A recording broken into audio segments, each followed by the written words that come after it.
Walaupun ijazah saya harus hati-hati, harus betul disimpan baik-baik.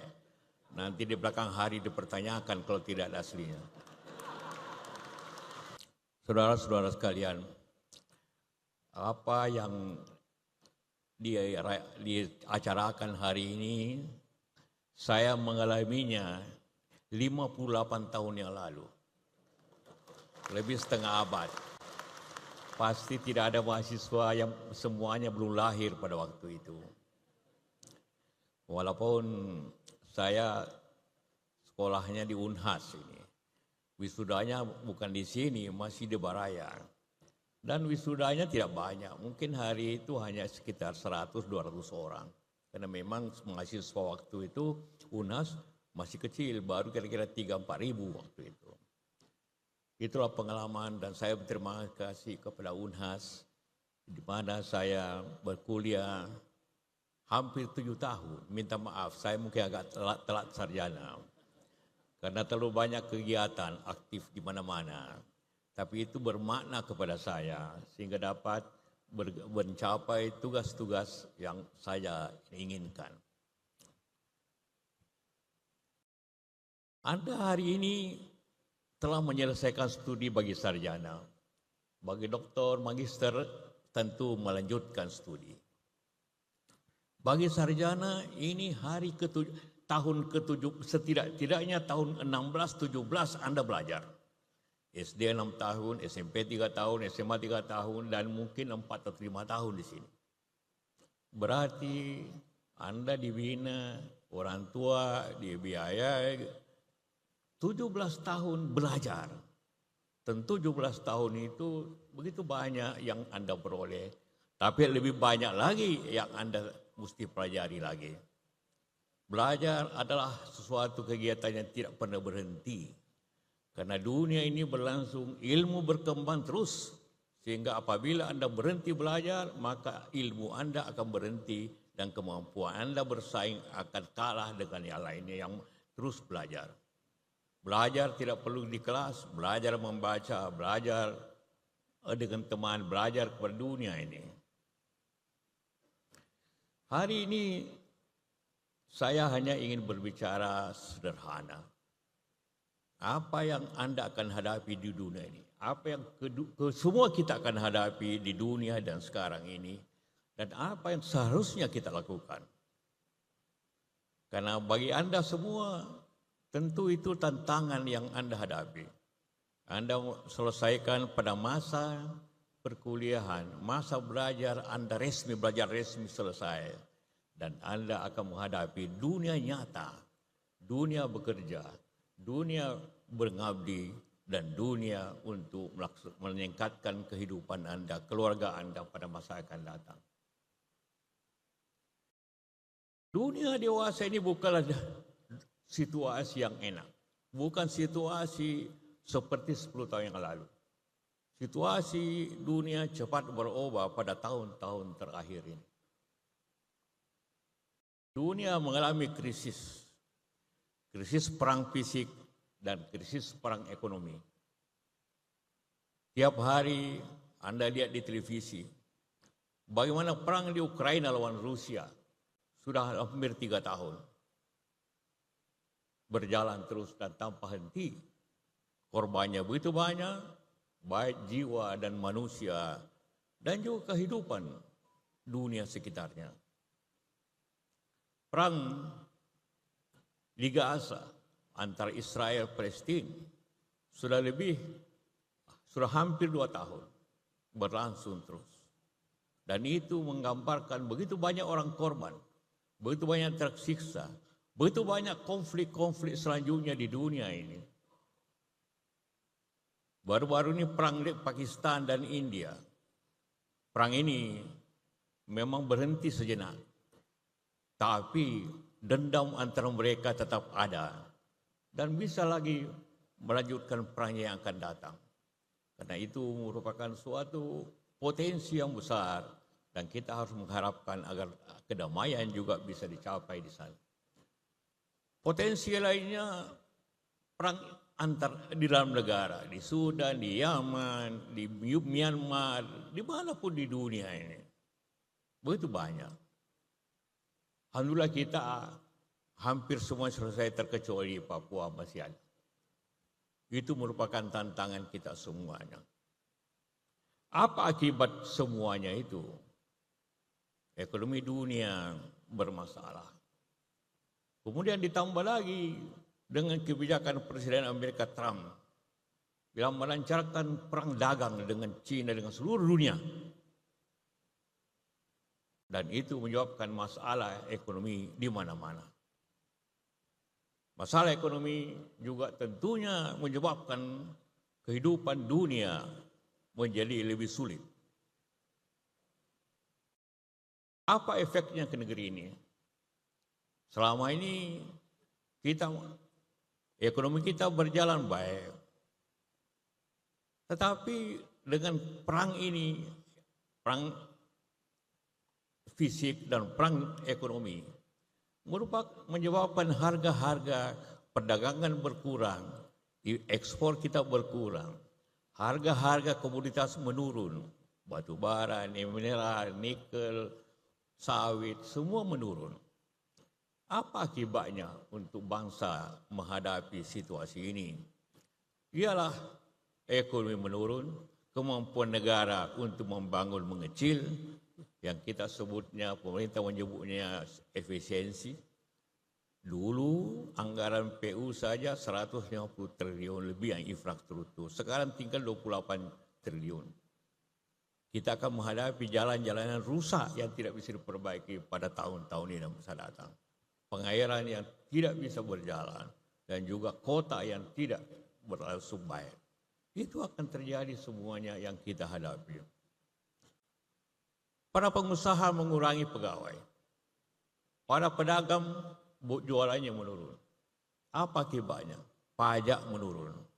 Apabila pajak menurun, kemampuan membangun mengecil. Apa akibatnya?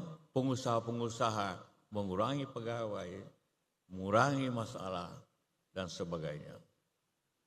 Efeknya ialah pengangguran, menambah orang yang miskin, menambah perusahaan yang ditutup, banyak PHK yang terjadi. Itulah yang kita hadapi, dan kebetulan Anda yang sarjana pada hari ini, itu yang Anda masuki, kita semua masuki bangsa ini pada situasi yang tidak sebagus pada 5-6 tahun yang lalu atau 3 tahun yang lalu. Karena itulah maka kita harus mempunyai cara-cara yang baik. Anda lihat di TV di Bekasi, pada saat job fair, diperkirakan hanya 22.000 orang untuk hadir job fair.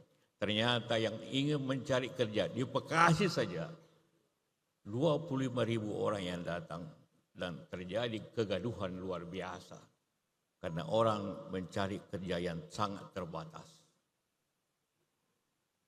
Banyak perusahaan saya bukakan hanya mencari 20 insinyur baru untuk proyek-proyek yang memang terbatas. Yang melamar 23.000 insinyur yang melamar. Artinya begitu banyak insinyur yang belum mendapat kerja. Belum begitu banyak insinyur, harapan kita semua yang telah menghadapi pendidikan tapi sulit mendapat kerja akibat situasi yang sulit ini di dunia ini. Bukan hanya terjadi di sini, terjadi di Amerika, terjadi di Eropa, terjadi di Asia lainnya. Itu yang kita hadapi. Karena itulah maka Anda semua harus siap menghadapi situasi yang tidak menguntungkan ini. Karena apabila kita tidak menghadapi ini, maka kita tidak akan melewati situasi yang baik. Anda semua sudah didukung oleh keluarga, oleh orang tua untuk datang ke Unhas dan sekolah-sekolah sebelumnya. Tentu mengharapkan Anda mempunyai masa depan yang baik. Dengan situasi ini tentu tidaklah mudah.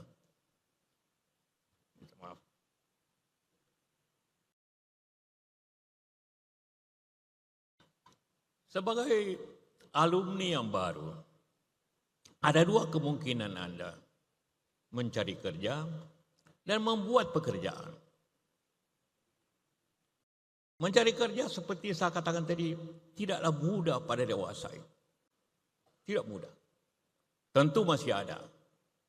Khususnya kita di daerah timur ini relatif lebih baik dibanding terjadi di Jawa dan sebagainya. Relatif lebih baik. Karena itulah maka Anda harus memilih dua. Kalau mencari kerja berarti Anda mendapat pendapatan walaupun mungkin tidak besar. Tapi ada kontinuinya.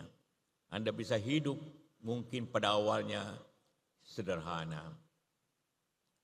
Tapi membuat pekerjaan memang awalnya tidak mudah. Tapi Anda mempunyai harapan lebih besar pada masa datang. Berusaha, entrepreneur, wirausaha, bekerja kecil-kecilan. Semua itu adalah alternatif yang Anda bisa capai pada saat yang sulit ini.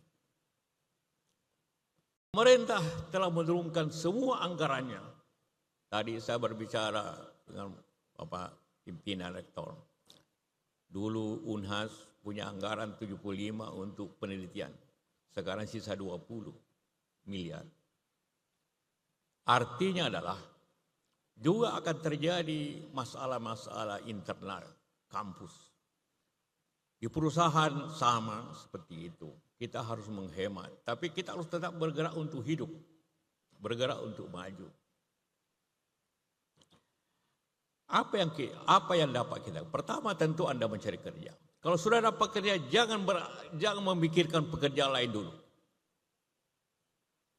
Kalau Anda sudah mendapat kerja, mungkin tahun ini, tahun depan, 2 tahun lagi. Sekarang rata-rata alumni tamatan universitas menunggu 2 tahun untuk mendapat pekerjaan tetap. Rata-rata di Indonesia ini. Karena begitu banyaknya universitas, begitu banyak menghasilkan sarjana. Sehingga tidak sebanding dengan ketersediaan lapangan kerja. Tapi tentu juga terbuka hal tersebut. Jadi kalau Anda sudah mendapat pekerjaan, tekuni pekerjaan itu. Jangan berpikir dulu lagi yang lainnya. Karena ini sulit keadaannya. Pilihan yang kedua seperti saya katakan tadi, Anda membuat pekerjaan. Anda yang berusaha, Anda berwirausaha, Anda bekerja, tentu mulai yang kecil. Tidak mungkin ada seorang berusaha langsung besar. Ayah saya, Haji Kala, waktu mudanya, dia bekerja jualan di pasar. Alhamdulillah setelah puluhan tahun, kita mempunyai usaha yang cukup besar. Tapi dimulai yang kecil, pedagang pasar. Banyak orang seperti itu. Seperti Hairul Tanjung, Mega, Trans TV. Dia dokter gigi, tapi dia berusaha punya bank. Dulu awalnya dia jualan fotokopian dekat kampus. Mulai dari situ. Dia mulai dari perjualan telur dan sebagainya. Jadi juga berusaha itu sangat tidak tergantung kepada Anda punya lulusan. Banyak orang dokter dia pengusaha, banyak insinyur dia pengusaha, banyak kalau berusaha. Tidak sesuai janjinya. Sudah tergantung inisiatif. Haji Isam yang terkenal, orang Bone yang di Kalimantan. Dia mulai dari pesopir truk. Dia tamatan SMP. Jadi tidak, sekolah itu formalitas. Tapi yang resmi adalah skill. Kemampuan bekerja. Dan kemauan yang kuat untuk bekerja. Bukan gelar. Selepas Anda di sini, apabila Anda memilih untuk berusaha. Karena memang itu pilihan yang paling mungkin pada dewasa ini. Ialah ada bukan ijazah Anda yang penting lagi. Tapi skill Anda, kemampuan Anda lah yang penting. Saya semenjak lulus tahun 1967, 58 tahun yang lalu. Cuma satu kali saya buka ijazah saya. Lainnya di lemari. Walaupun ijazah saya harus hati-hati, harus betul disimpan baik-baik. Nanti di belakang hari dipertanyakan kalau tidak ada aslinya. Ya. Itu masalah besar. Kalau Anda sudah jadi gubernur, jadi bupati, jadi apa, kita hanya ijazah tidak ada. Anda memalukan seperti ini. Jadi tolong diplastik nanti ijazah Anda itu supaya aman. Ya. Nah itulah sedikit tentang ijazah. Setelah ini ijazah dapat dari Pak Rektor, ada simpan lemari dan Anda tidak pernah buka lagi. Karena di dunia usaha ijazah tidak ada artinya. Yang ada artinya adalah kemampuan, semangat dan kemauan yang keras. Itu modal Anda. Dan saya yakin Anda semua. Saya tahu di UNAS ini bukan hanya orang Bugis Makassar, ada dari luar daerah, ada dari Bali, dari Jawa, dari Kalimantan, macam-macam. Tapi Anda sudah berada di sini dalam suasana budaya Bugis Makassar. Budaya Bugis Makassar selalu dimaknakan dengan 4 sifat yang kuat. Pertama, dia harus maca, pintar. Karena itulah memang budaya kita harus belajar. Tidak mungkin ada pintar tanpa belajar atau pengalaman. Yang kedua adalah berani. Anda harus berani seperti itu. Dan ketiga tentunya Anda harus punya ide dan semangat yang baik. Tanpa itu Anda tidak akan bisa lolos dalam dunia yang sulit ini. Saya katakan sulit. Karena saya pun mengalami kesulitan dalam beberapa hal. Pada dewasa ini dari segi ekonomi. Walaupun kita mempunyai cara untuk mengatasi itu. Nah, saya tidak akan berusaha untuk bagaimana Anda cari kerja. Karena itu lumrah. Mungkin Anda membuat 100 surat lamaran. Barangkali ada yang jawab paling tinggi 5 atau 10. Dewasa ini. Karena memang orang banyak usaha, banyak pemerintah tentu membatasi PNS. Honorer banyak, sekarang hampir semuanya mau ditutup honorer. Jadi mencari kerja pemerintah tentu ada saja. Tapi jangan lupa, tiap tahun sarjana yang baru kira-kira 800.000 seluruh Indonesia. Pemerintah kira-kira pegawai ASN pemerintah yang baru hanya 100.000 per tahun. Sarjana kira-kira 25.000. Jadi apabila Anda berminat jadi pemerintah, kemungkinannya di bawah 3%, 4% saja dari sarjana yang bisa jadi pemerintah pada dewasa ini. Jadi tentunya harus mencari alternatif yang berbeda. Tapi sekali lagi saya ingin katakan, mencari kerja dan membuat kerja itu berbeda.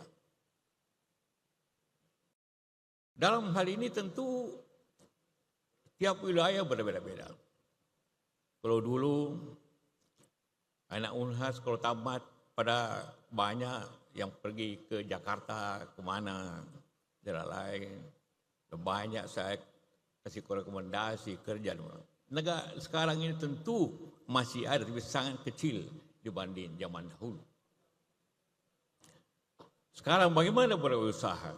Wirausaha adalah suatu pilihan yang paling mungkin pada dewasa ini.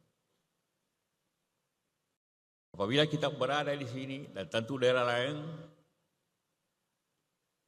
Sulawesi ini mempunyai kekayaan yang besar.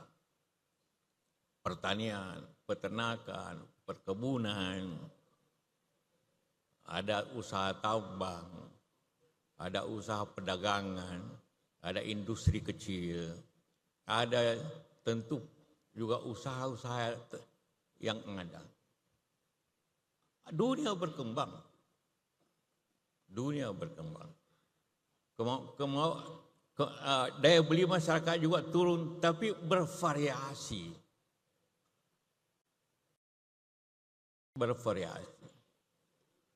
Tentu ada juga bisa di bidang pendidikan, jadi dosen, tapi tentu membutuhkan juga derajat yang lebih tinggi. Dosen tidak diterima lagi kalau hanya sarjana, tentu lebih tinggi lagi. Apa kemampuan kita di Sulawesi Selatan dan di Sulawesi? Kemampuan alam yang kuat. Apa kebutuhan dunia ini yang besar? Kebutuhan akan makanan dan sumber daya yang besar.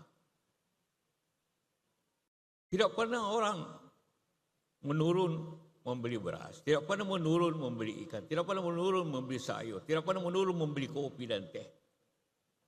Itu kebutuhan pokok sudah. Karena itu maka kita mampu banyak kemungkinan itu. Tentulah di sini bermacam-macam latar belakang. Bagi anak pertanian, kembalilah ke daerah masing-masing mengembangkan kemampuan keluarga, kemampuan masyarakat di situ. Karena itu tidak mungkin ada berkeliaran di Makassar ini tanpa kerja. Sekarang di mana-mana di Indonesia ini banyak premanisme, kriminal. Dia bukan berniat jadi preman, tapi karena tidak ada pekerjaan, maka menjadi preman. Bypass, ya. Tentu kita tidak ingin seperti itu. Jadi yang Anda pikirkan besok, hari ini dan besok ialah kreativitas. Melihat orang butuh apa negeri ini. Di mana-mana ada warung kopi. Berarti mereka butuh kopi. Harga kopi naik, harga coklat naik. Contohnya kecil. Anda kembali ke daerah di Toraja, di Enrekang, di Polopo. Coba bantu orang tua mengambil kopi. Contoh, coklat dibutuhkan di Oasis, naik harganya seluruh dunia. Kita kehabisan coklat. Orang sekarang di luar negeri butuh susu, bukan hanya sapi. Susu bisa dari kedelai, bisa dari jambu mente, bisa dari bermacam-macam. Bikinlah riset kecil-kecilan dengan teman Anda. Bagaimana itu jambu mente menjadi susu, contohnya, atau menjual itu. Banyak hal yang bisa secara kreatif untuk itu. Jangan kehilangan akal. Karena begitu kehilangan akal, Anda akan menjadi kehilangan berpikir, kehilangan kemampuan. Mari Anda kreatif melihat masa datang. Memang tidak mudah. Pemerintah, waktu zaman saya mulai, kita semua melihat rakyat kecil bagaimana mereka bekerja. Karena itu bikinlah kredit usaha rakyat. Untuk itu berengkang kepada pengusaha-pengusaha anak-anak baru. Pergilah ke bank cari modal. Pasti Anda berpikir, dari mana modalnya? Pemerintah sudah menyiapkan 120 triliun usaha kredit rakyat. Kredit untuk anak yang pemula-pemula. Anda ajukan proposal. Jangan hanya proposal minta sumbangan. Karena kalau biasanya mahasiswa selalu ada proposal minta sumbangan. Bikinlah proposal untuk bagaimana bekerja. Apa yang Anda lakukan? Bagi yang putri juga seperti itu. Banyak sekarang anak-anak muda bikin kue, bikin apa, bikin jahitan. Macam-macam usaha yang bertebaran yang Anda bisa contoh dan Anda bisa lakukan secara bersama-sama. Tanpa itu, maka Anda bisa. Tapi sekali lagi saya ingin semangat dan kerja keras. Anda boleh kerja keras tapi tanpa semangat. Anda bersemangat tapi tidak kerja juga tidak ada artinya. Tekad hari ini, begitu Anda ijazah, sekali lagi simpan ijazah Anda. Kasih plastik, simpan dan Anda berpikir, saya mau kerja apa. Tidak ada kerja yang langsung hebat. Tidak ada bisnis yang langsung hebat. Semua mulai dari bawah. Seperti saya katakan tadi, bagaimana orang-orang hebat. Lihatlah orang Cina. Yang kaya itu mana ada sekolahnya. Sekarang baru sekolah anak-anaknya. Tapi yang dulu tidak ada sekolahnya. Tapi dia bisa maju dan anaknya bekerja. Tentu banyak di sini yang bapaknya pedagang, berusaha, kecil dan besar. Bantulah orang tuamu. Sekarang yang bagi pusat kembali, bantu orang tua mengembangkan usaha. Bantu orang yang punya toko mengembangkan tokonya. Bantu penjual kain menambah menjadi baju. Bantu orang tuanya. Bergabunglah dalam kelompok itu. Itu yang paling gampang bagi orang yang mempunyai keluarga pengusaha. Tanpa itu, di bidang usaha memang ada persaingan. Prinsip pokok berusaha itulah persaingan. Ia lebih baik dan lebih murah. Karena itulah maka kita semua. Yang kedua ialah percaya diri atas kemampuan. Saya berusaha berbagai usaha macam-macam. Tapi modalnya ialah kemampuan dan percaya diri. Pada saat orang kekurangan listrik, kita bangun PLTA tanpa mengerti apa itu PLTA. Tapi belajar dan kita orang mengatakan minta orang asing tidak percaya diri. Dan saya bangga bahwa insinyur yang paling banyak mengetahui dan bekerja di bidang listrik adalah anak teknik Unhas. Paling banyak. Bekerja di sini, Poso, di Toraja, di Sumatera. Hampir semuanya anak Unhas. Percaya diri. Mula-mula tidak percaya diri. Persakan, kau mesti belajar bagaimana caranya bikin listrik. Dan mampu untuk itu. Sama juga orang di sini, wah kalau bikin smelter untuk nikel harus orang Cina. Tidak. Kita lakukan di sini dengan kemampuan diri sendiri. Kita bangun di Palopo smelter yang sangat bagus. 4 unit. Invasinya triliunan. Dan mampu dilakukannya. Jangan tergantung kepada orang lain. Kalau Anda naik pesawat, pasti melalui jembatan ke pesawat. Dan Anda lihat di situ, pasti tertulis Bukaka. Itu ada di seluruh Indonesia, di India, di Thailand, di Malaysia, di Singapura, even di Jepang. Semuanya dibikin oleh anak-anak Indonesia muda-muda. Dan bisa kita lakukan. Percaya diri. Sehingga tidak ada di Indonesia yang bikin selain Bukaka. Bukaka itu kampung saya di Bone. Orang Bone pasti tahu itu namanya Bukaka. Itulah ciri semangat atas kemampuan dan percaya diri. Dan Anda bisa lakukan itu. Tanpa itu, tanpa semangat. Jadi, saudara sekalian, saya tidak perpanjang. Kesimpulannya, kita semua mengalami masa yang sulit pada tahun-tahun ini dan tahun yang akan datang. Negara ekonominya tidak sebaik dulu. Dunia juga begitu. Artinya banyak PHK, banyak pengangguran, dan sulit lapangan kerja yang baru. Karena itulah maka ciptakan lapangan kerja Anda semua. Mulai yang kecil, semangat dan jujur. Anda kita bisa hidup dapat itu. Itulah kira-kira hal yang saya ingin sampaikan kepada Anda semua. Pada anak-anakku semua. Sama dengan Anda. 58 tahun saya diberi ijazah oleh Unhas. Saya simpan ijazah saya. Dan saya melaksanakan meneruskan usaha keluarga dengan satu pegawai. Dan berjalan terus sekarang ini. Dengan semangat. Percaya diri. Dan itulah yang kita sebut Barani dan Tomaca. Dan Anda semua sudah Tomaca. Tinggal kemudian dan harga diri. Terima kasih. Selamat. Wabillahi taufiq wal hidayah. Wassalamualaikum warahmatullahi wabarakatuh.